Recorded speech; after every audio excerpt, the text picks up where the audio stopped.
uma boa tarde, uma boa noite. Não sei em que momento do dia você está nos ouvindo, mas é com grande alegria que podemos chegar até esta pequena igreja, até a sua vida, até a sua casa, onde mais uma vez juntos iremos celebrar, louvar a Deus, ouvir a sua palavra. Eu quero saudá-lo com a palavra de Deus de Romanos capítulo 10, verso 14 e 15, diz assim: mas como é que as pessoas irão pedir se não creem nele? E como poderão crer se não ouvirem a mensagem? E como poderão ouvir se a mensagem não for anunciada? E como é que a mensagem será anunciada se não forem enviados mensageiros? As escrituras sagradas dizem: como é bonito ver os mensageiros trazendo boas notícias. Eu lhe trago nesta manhã, neste dia, nesta tarde, nesta noite, essa palavra do nosso bondoso Deus, que é Pai, que é Filho e que é Espírito Santo. E que essa mensagem possa lhe incentivar, possa lhe despertar, para também você ser um mensageiro de Cristo, levando esta palavra a tantas outras pessoas. Como crerão se não há quem pregue? Que tu, querido ouvinte, também possa ser motivado, tocado pelo Espírito Santo de Deus, para também ser um mensageiro e levar esta palavra aos quatro cantos deste mundo. Vamos juntos celebrar este culto.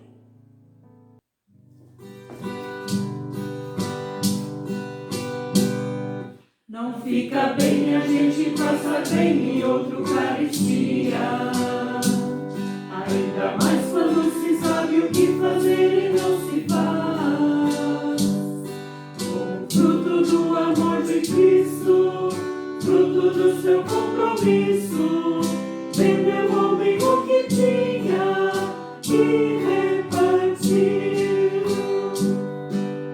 Quero o seu nome, natural de Chipre, também chamado de José das Consolações, homem bom e piedoso, cheio de temor e fé, homem de Deus.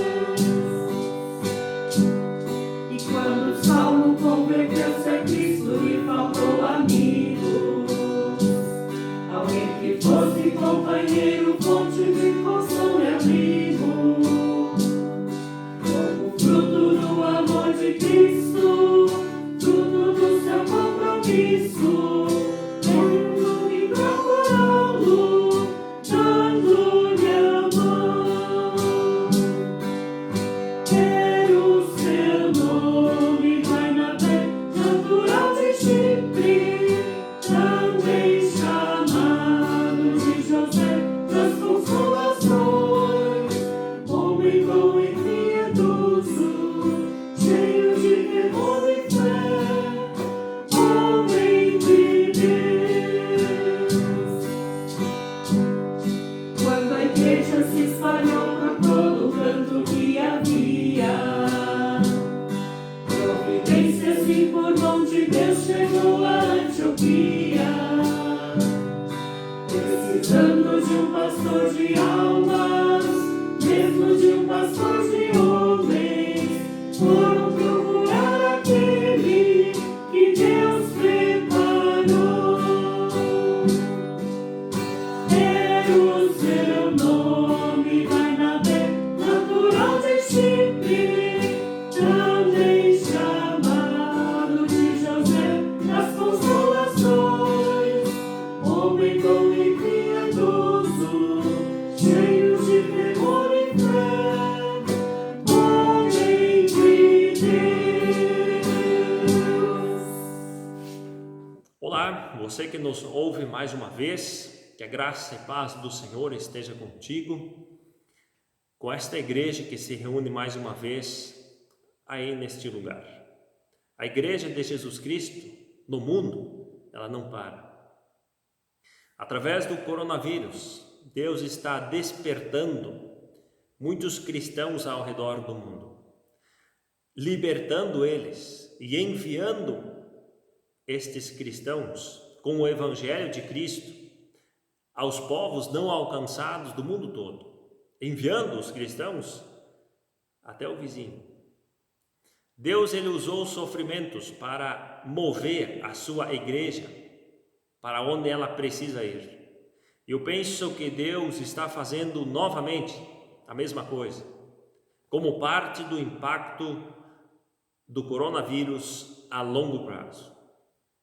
Conectar a missão ao coronavírus pode parecer uma ideia estranha, porque a curto prazo ele está retraindo o avanço missionário. Mas não vamos pensar apenas em curto prazo. No culto anterior a este, que a pastora Jaqueline celebrou dia 31 de maio, nós ouvimos sobre Pentecostes, o nascimento da igreja. Mas ela não permaneceu ali naquele lugar, ela se expandiu e chegou até mim e chegou até você hoje mais uma vez. Jesus ele tinha instruído a sua igreja, instruído os seus discípulos a levar o evangelho a todo mundo, incluindo Jerusalém, toda a Judéia, Samaria, os confins da terra. Vamos ver como foi esse início da evangelização mundial. Está lá em Atos capítulo 8, verso 1 seguinte. Diz assim: naquele mesmo dia, a igreja de Jerusalém começou a sofrer uma grande perseguição. E todos os cristãos, menos os apóstolos, foram espalhados pela região da Judéia e da Samaria. Alguns homens religiosos sepultaram Estevão e choraram muito por causa da sua morte. Porém, Saulo se esforçava para acabar com a igreja. Ele ia de casa em casa, arrastava homens e mulheres e os jogava na cadeia. Aqueles que tinham sido espalhados anunciavam o evangelho por toda parte. Filipe foi até a capital de Samaria e anunciava Cristo às pessoas dali. E as multidões ouviam com atenção o que ele dizia. Todos o escutavam e viam os seus milagres que ele fazia. Os espíritos maus, gritando, saíam das pessoas. E muitos coxos e paralíticos eram curados. E assim o povo daquela cidade ficou muito alegre. Até aqui. Jesus tinha instruído os seus discípulos a levar o evangelho a todo mundo. Mas naquela época de Atos, capítulo 8, parece que a missão ela estava estagnada na cidade de Jerusalém. Ela não tinha saído dali. E o que foi necessário acontecer para levar a igreja à missão?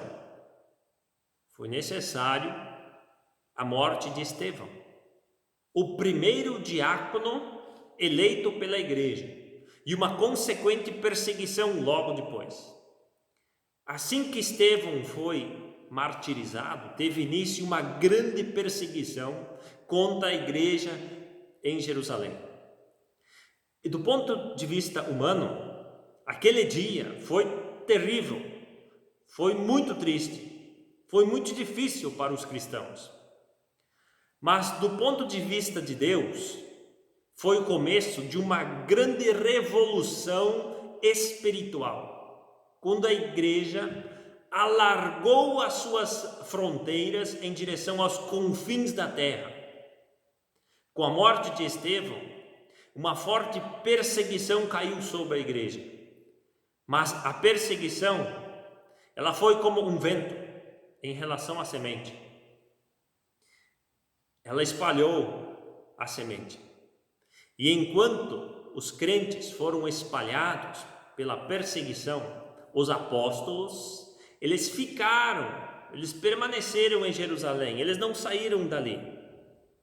E eu concordo muito bem com a opinião de João Calvino, um reformador da igreja, que ele diz que os apóstolos eles não saíram, não fugiram de Jerusalém, porque é dever de um bom pastor dar a própria vida em defesa das ovelhas, quando elas estão sendo atacadas por lobos.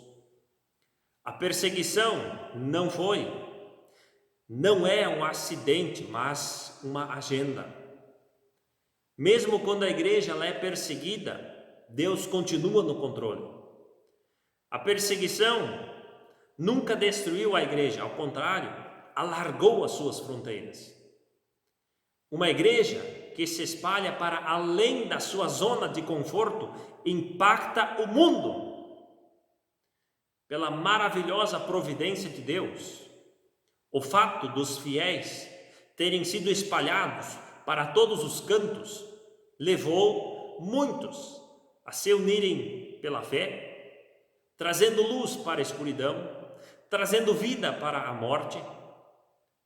A palavra aí do nosso texto, que foi traduzido como dispersos, é o termo usado para indicar semeadura, sementeira, espalhar sementes.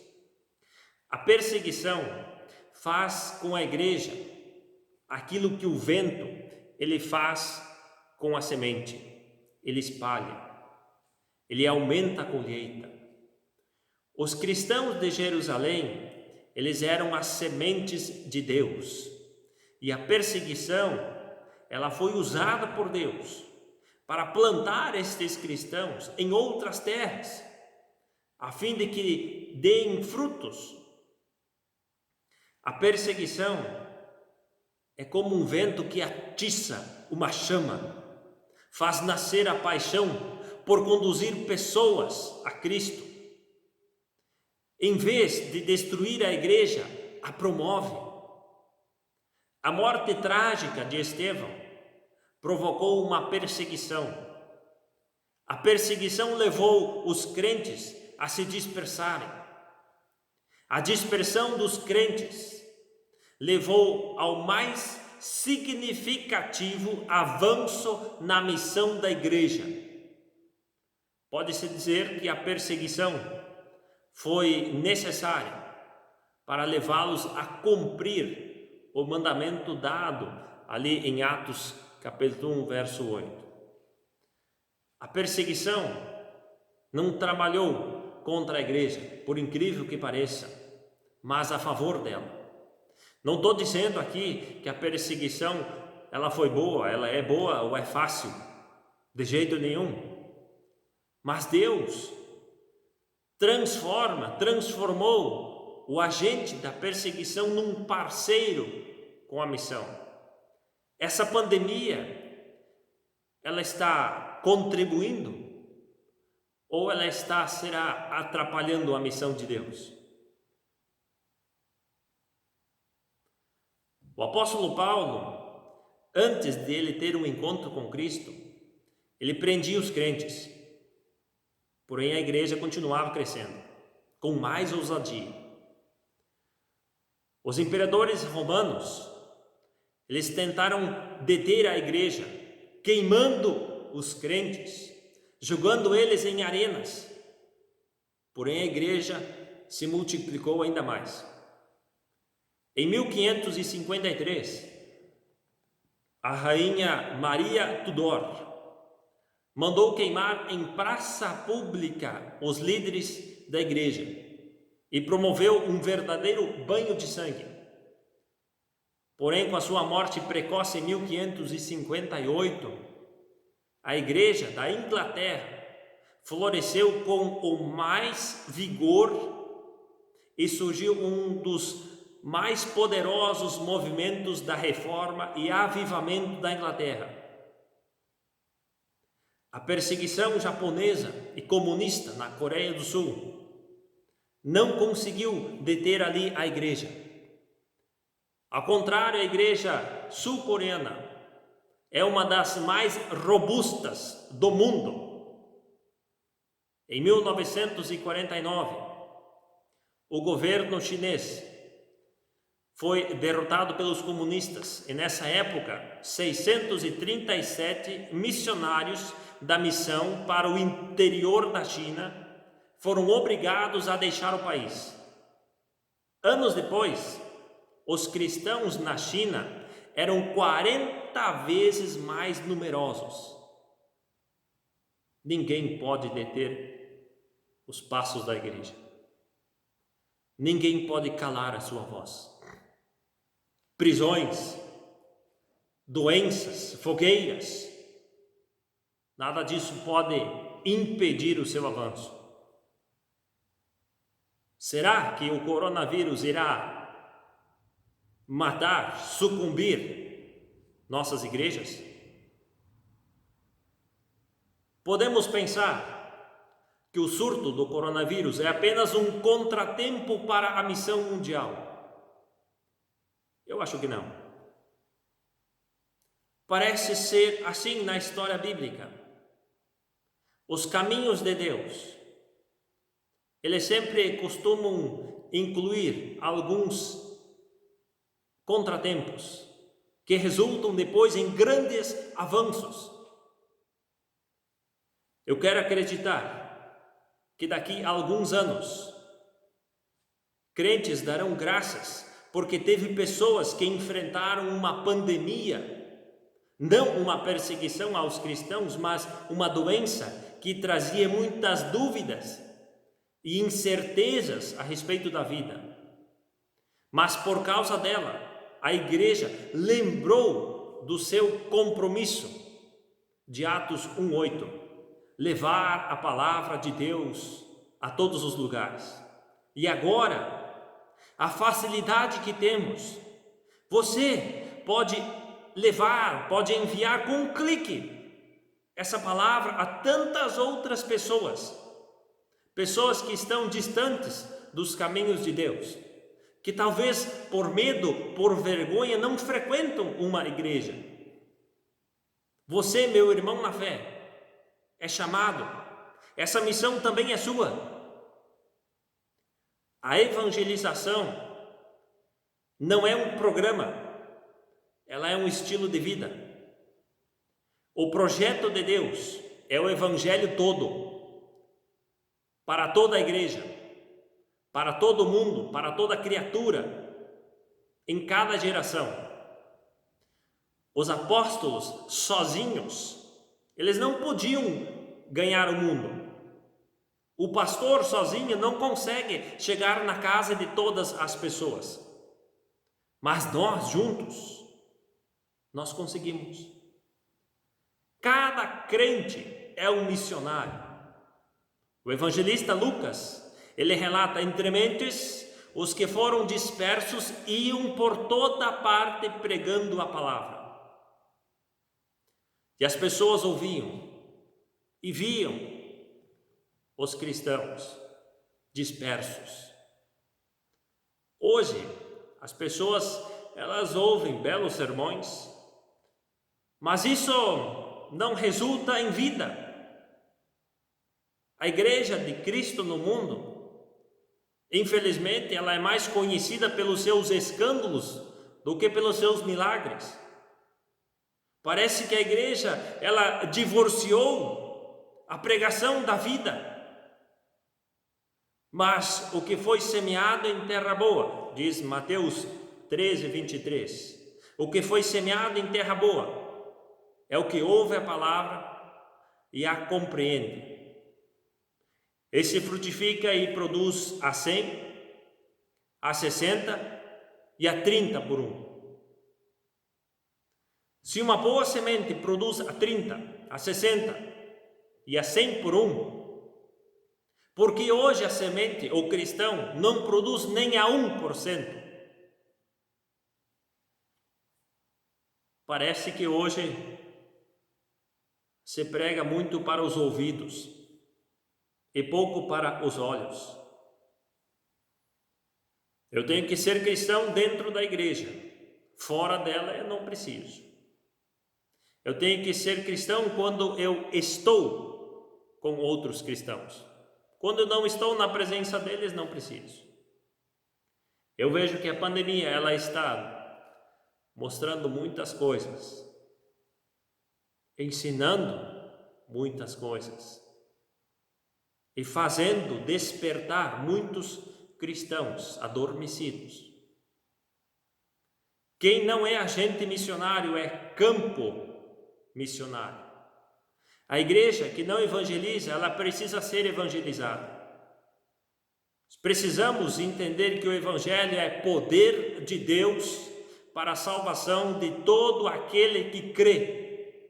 E a igreja é a única agência do reino de Deus responsável por levar esta mensagem até os confins da terra. É assim, é desse jeito que Deus coloca o seu povo em movimento, com martírio, com perseguição, porque os meus pensamentos não são os vossos pensamentos, e nem os vossos caminhos os meus caminhos, diz o Senhor. Mas a sua missão, ela é certa. Sua palavra não falha. Eu edificarei a minha igreja, e as portas do inferno não prevalecerão contra ela. E será pregado este evangelho do reino por todo o mundo, para testemunho a todas as nações. Graças a Deus, este evangelho chegou até você, meu irmão. Talvez já mudou, já transformou a sua vida. Louve a Deus. Mas cada um de nós, como crentes, como filhos de Deus, somos também chamados, também fazemos parte dessa missão de Deus. E não tenha medo, irmão. A missão de Deus, ela continua. Que a graça, a paz do Senhor esteja contigo, hoje e sempre. Amém.